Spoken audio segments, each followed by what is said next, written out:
Hi everyone, thank you for tuning in. Today I'm putting together a hand-tied bouquet in a cascading style using orchids.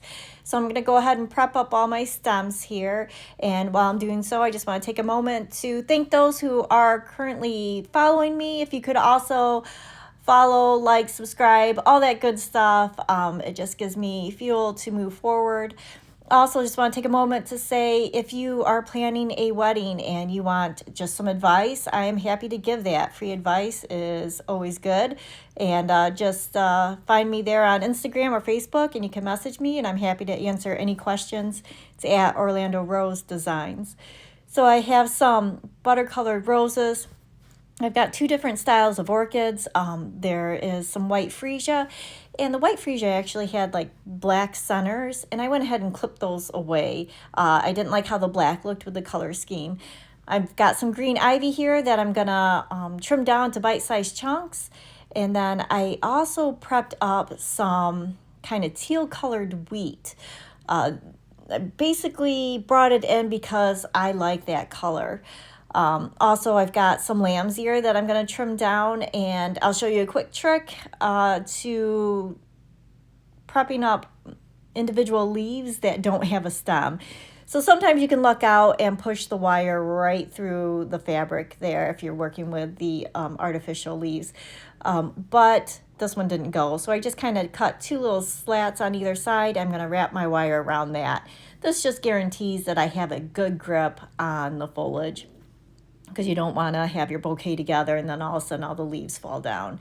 And as always, cover up your mechanics with wax floral tape. You can also use the same technique if the stem of the flower or greenery is too short. You can just take a medium gauge wire, kind of loop it around the stem, and then cover it with some wax floral tape. And then that will give you something to grip on when you are putting together the bouquet. So I don't know if you noticed or if you skipped ahead and all of a sudden there's blue flowers on the table. I decided not to do the pink tulips, which you might have seen earlier in this video, and instead go with these kind of navy blue roses.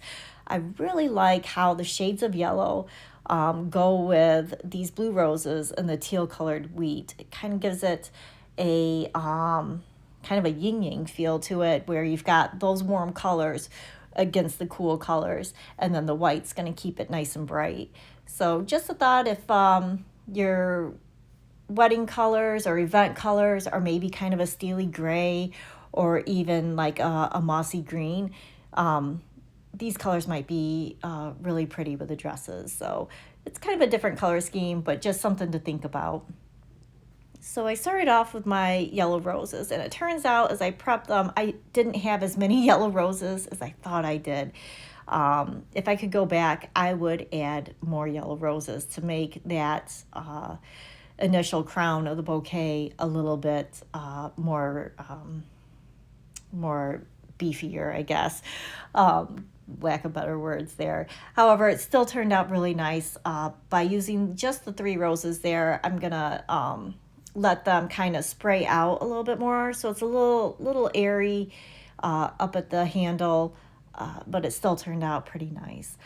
And I'm just gonna work in all my flowers around, just trying to not put too many of the same flower right next to each other. I'm keeping that blue down low. There's no need for it to come to the top. It stands out by itself, nice down low. And then, of course, the whites out on top, and then that will give it a layered look. So you have many different things going on, many textures with the orchids and the freesia. And then the greenery is going to give it that softer look and kind of break up the color so that you can see the individual blossoms a little better, I guess. And when I was prepping this, I noticed that my greenery was a little too wiry. So some things to consider if you're using artificial flowers is the movement. So again, if I could go back, I would have selected a different type of ivy, one that's not wired so tightly, I guess. It just didn't give that flow that I was hoping for. However, the wheat did. So as you can see it moving around there, it gives a nice movement to it. So as you're walking down the aisle or going to the dance or wherever. It's got that nice kind of natural look to it. So there's a way to, if you want to go with the artificial flowers, there's a way to still make them look like real flowers.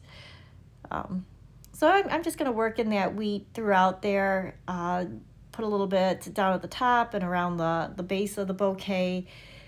Since the wheat is a very linear flower, I want to be cautious that it doesn't crisscross with each other or with any lines, because that kind of makes it for not a very good look to the eye, having that crisscross on the stems. But once I have it all together, I'll tie it off again with a medium gauge floral wire, and I will cover up my mechanics with some wax floral tape. You could also give a pretty ribbon to this bouquet, maybe wrap the handles, would be really nice too. But we made it to the end. Thank you so much for tuning in.